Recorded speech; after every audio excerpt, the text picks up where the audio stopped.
kita betul-betul kembali kepada Allah Subhanahu wa Ta'ala, bertaubat dari segala dosa, karena taubat itu akan membersihkan dosa-dosa kita, sehingga ketika hati dan jiwa kita bersih dari dosa, kita akan semangat untuk beribadah kepada Allah Subhanahu wa Ta'ala.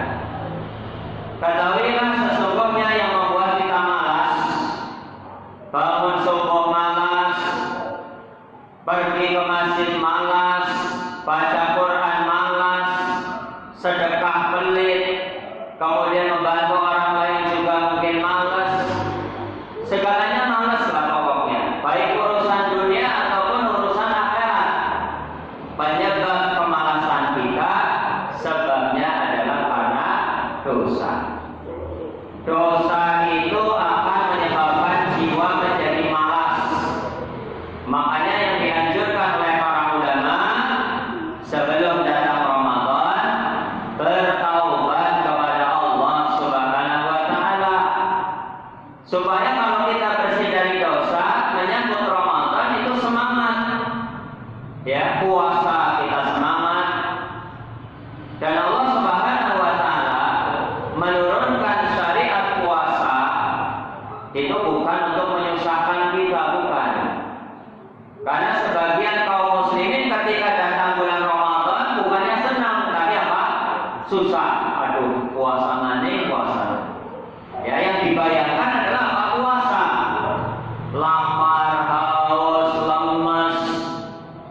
Kalau di bulan-bulan lain dia bebas mau makan, mau minum. Tapi kalau Ramadan dia harus tahan. Lapar dia harus tahan, haus dia harus tahan. Panas, ya kan? Capek, letih, lesu.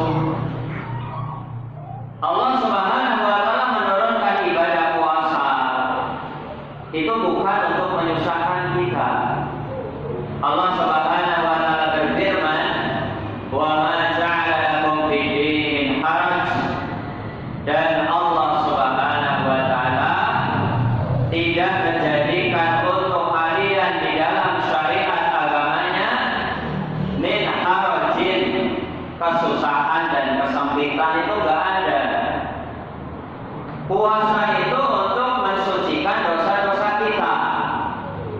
Puasa itu untuk menjadikan kita sebagai orang-orang yang bertakwa, supaya terlatih keluar dari Ramadan dia terbiasa beribadah, dia sabar, kemudian dia rajin ke masjid karena sudah terbiasa di bulan Ramadan, terbiasa menahan emosi.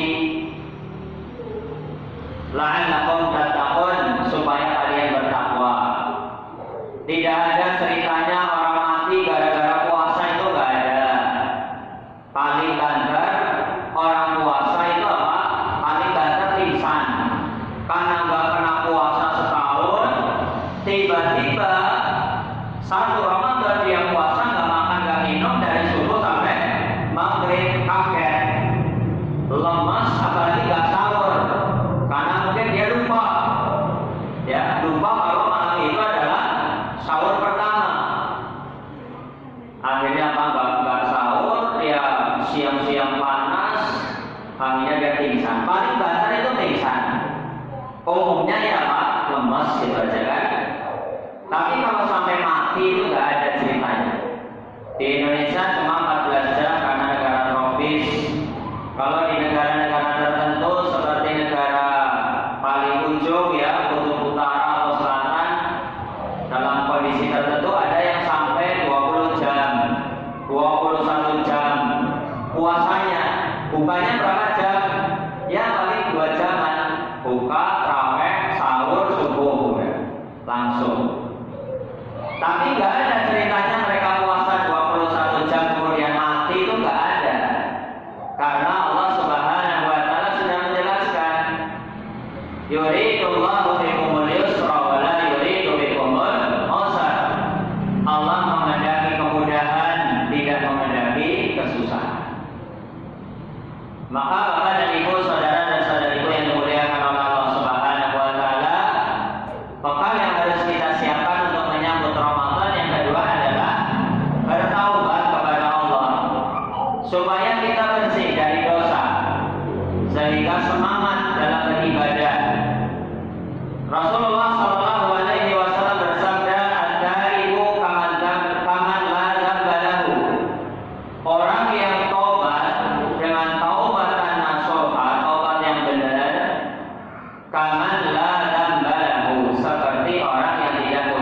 Ini taubat.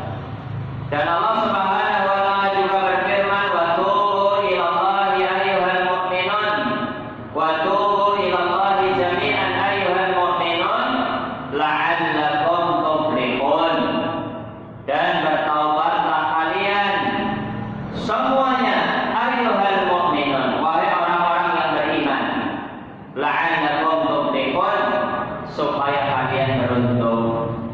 Orang yang bertaubat dijanjikan oleh Allah Subhanahu wa taala mendapatkan keberuntungan. Dan Allah tidak memanggil orang-orang yang berdosa saja untuk bertaubat, tidak. Tapi dalam ayat ini Allah memanggil seluruh orang beriman, baik dia merasa berdosa ataupun tidak.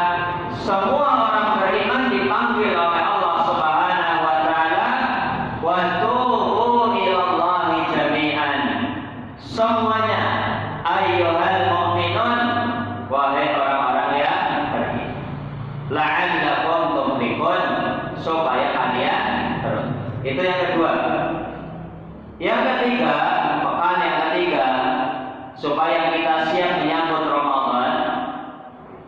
Yang ketiga adalah membiasakan dengan ibadah, membiasakan diri dengan kebaikan. Umumnya nanti Ramadan itu ada 3 ibadah besar yang biasa dilakukan kaum muslimin di bulan Ramadan. Apa saja 3 ibadah besar itu? Yang pertama, puasa. Maka mulai dari sekarang supaya kita terbiasa dengan puasa di bulan Ramadan, usahakan untuk berpuasa sunnah, Senin Kamis misalnya. Jadi ketika Ramadan kita masuk hari pertama udah biasa, udah gak lemes lagi, gak pusing lagi. Biasanya kalau baru pertama kali puasa, asam lambung naik, kemudian apa? Pusing, ya. Maka kalau sudah dibiasakan dimulai sekarang bulan Sya'ban, dan Aisyah pernah cerita Rasulullah itu kalau puasa sunnah paling banyak itu di bulan Sya'ban, sebagai pemanasan untuk memasuki Ramadan. Itu puasa. Yang kedua, ibadah yang dilakukan di bulan Ramadan oleh kaum muslimin adalah sholat tarawih, ya kan? Sholat tarawih bisa 11 rakaat, bisa 23 rakaat, atau lebih dari itu gak masalah. Karena sholat malam itu tidak ada batasan rakaat. Yang penting adalah 2 rakaat salam, 2 rakaat salam. Sebagaimana sabda Nabi sallallahu alaihi wasallam, "Sholatul laili masna masna." Salat malam itu 2 rakaat salam, 2 rakaat salam. Ditutup dengan witir, bisa 1, 3, 5, atau lebih dari itu, yang penting ganjil. Ya, ditutup dengan witir. Itu ibadah salat malam, salat tarawih. Nah, supaya kita terbiasa sebelum datangnya Ramadan dengan salat tarawih mulai dari sekarang. Habis salat isya misalnya, salat 2 rakaat, karena salat malam itu nggak mesti harus tidur. Ya, salat malam qiyamul lail, afdolnya tidur dulu baru bangun sepertiga malam terakhir untuk sholat tahajud. Tahajud itu nama sholat malam selain Ramadan. Di bulan Ramadan namanya sholat tarawih. Ya, afdolnya itu tidur dulu kalau sholat tahajud. Tapi kalau tidak tidur dulu itu boleh. Habis sholat isya, ba'diyah, kemudian sholat tahajud boleh. Gak mesti harus tidur. 2 rakaat minimal, ditutup witir 1 rakaat minimal. Atau 11 rakaat, 2 salam seperti nanti tarawih biar siap. Ya, dalil bahwasanya sholat tahajud itu boleh setelah sholat isya tanpa harus tidur adalah hadis Nabi ketika beliau mewasiatkan kepada Abu Hurairah. Ya, kepada Abu Hurairah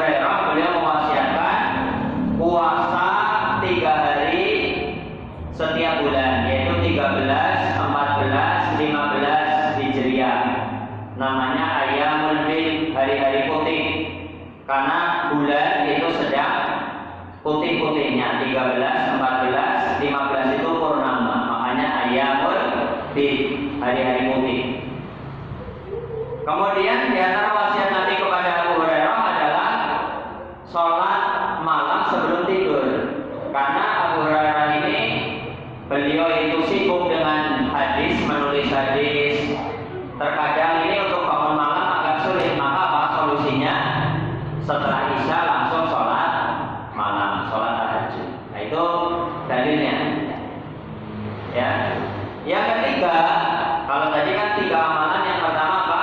Puasa, yang kedua sholat tarawih. Ini dibiasakan mulai dari sekarang. Yang ketiga adalah tadarus Al-Quran, membaca Al-Quran. Itu umumnya ditargetkan biasanya setiap malam itu minimal 1 juz. Berarti kalau 30 hari 1 bulan selesai 30 juz, itu minimalnya. Maka yang belum terbiasa baca Quran, ya, atau bahkan mungkin buka Quran saja nggak pernah, mulai dari sekarang, mungkin setengah halaman dulu. Nanti meningkat jadi 1 halaman 1 muka. Nanti bolak-balik 2 halaman alias 1 lembar. Terus nambah-nambah sampai sehari itu apa? 1 juz. Nanti masuk Ramadan sudah siap, sudah terbiasa. Itu yang ketiga, terbiasa melakukan kebaikan atau amal soleh. Yang terakhir, bekal yang harus kita siapkan supaya siap menyambut Ramadan. Yang terakhir, bekalnya adalah membekali diri dengan ilmu tentang ibadah Ramadan. Supaya apa? Supaya ketika kita masuk Ramadan kita sudah siap. Ibadahnya itu dibangun di atas ilmu.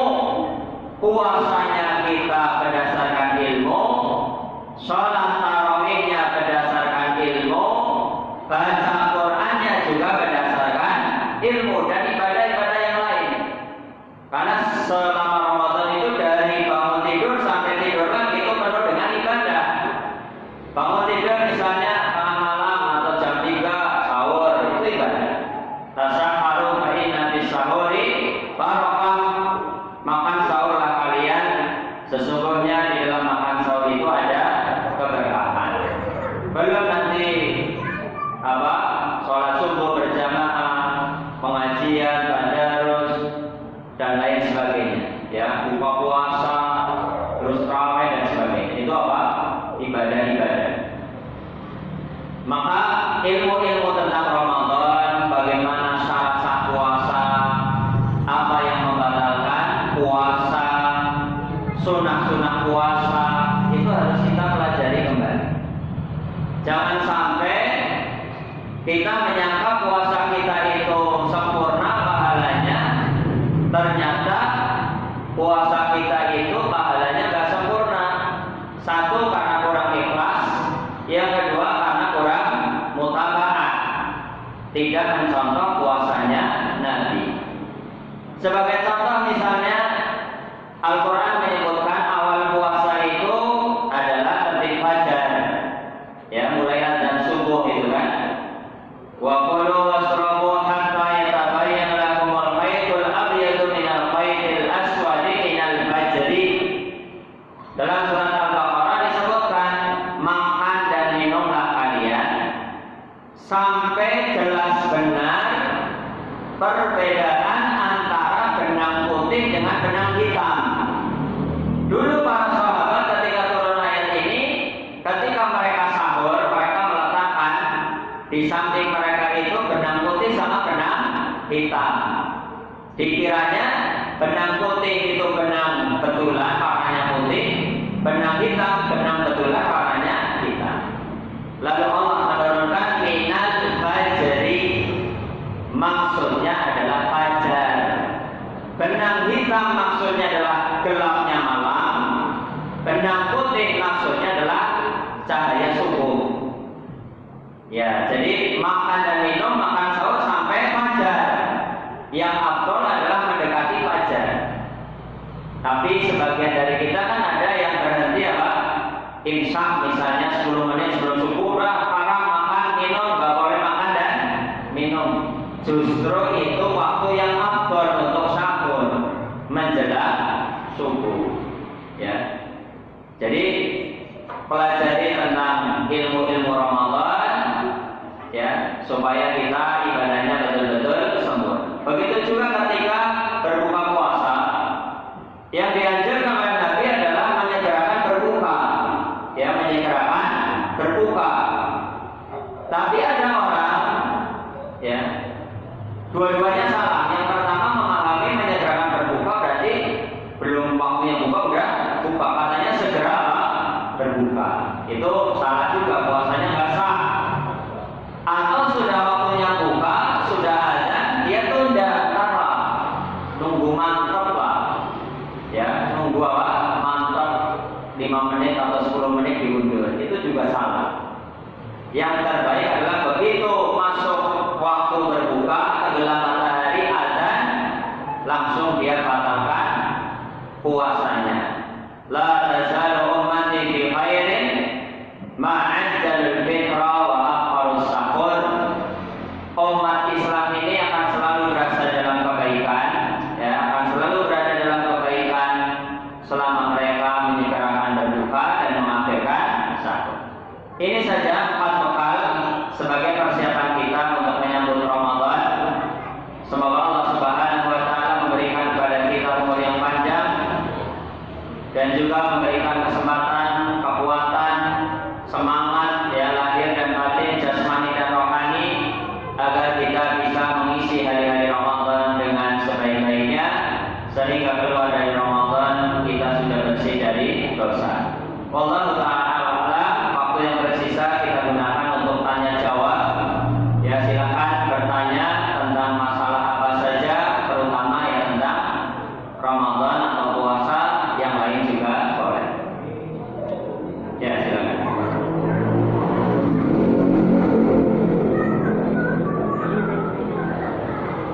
Ada dan di kafe masuk tapi bermata di masjid. Ya. Ya, manakah yang harus kita ikuti? Ya, ketika azan maghrib itu, jadi azan maghrib itu kan satu-satunya azan yang ditunggu oleh kaum muslimin ketika apa? Puasa. Kalau dari Isya biasa, zuhur asar juga biasa. Bahkan kalau bisa malah request, ya, azan maghrib request gitu kan. Ya. Mana yang harus kita ikuti? Misalnya kita lihat di HP sudah masuk, ternyata di masjid tetangga belum azan, apa yang mana yang harus kita ikuti? Para ulama menganjurkan, jadi kita mengikuti sesuatu yang bisa dipercaya dan biasanya itu lembaga publik, contoh radio gitu kan, atau televisi atau apa? Kalau yang termudah apa?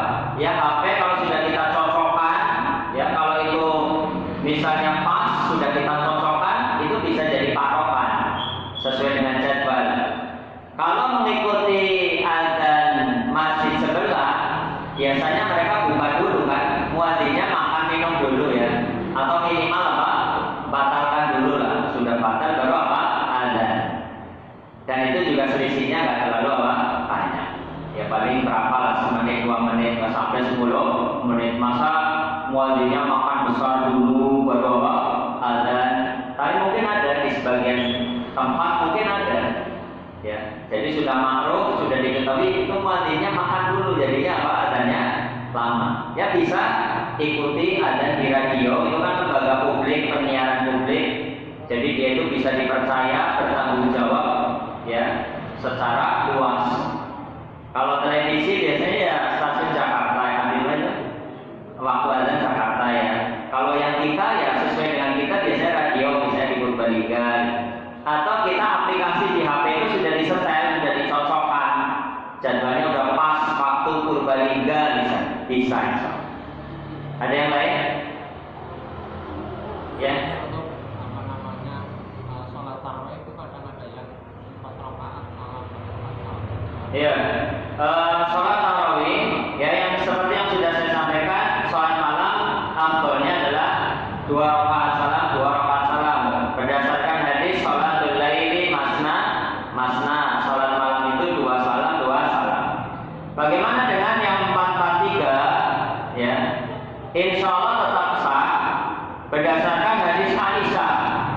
ketika Aisyah itu menceritakan tentang sifat sholat malam Nabi, beliau menyatakan 4 rakaat, 3 rakaat.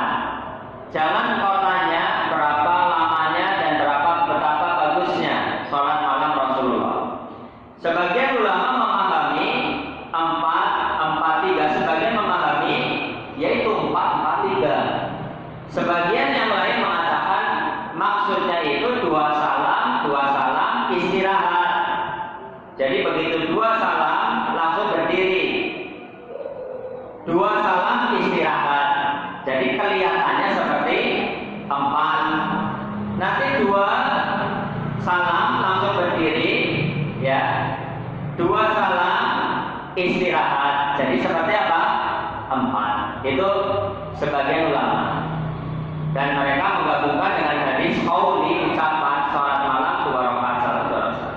Tapi secara ringkas insya Allah sah 4-4-3. Karena apa? Ya ada kemungkinan juga betul-betul apa? 4-4-3 sah insya Allah. Tapi yang afdol, yang lebih utama berapa? 2 salam. Itu yang afdol. Cukup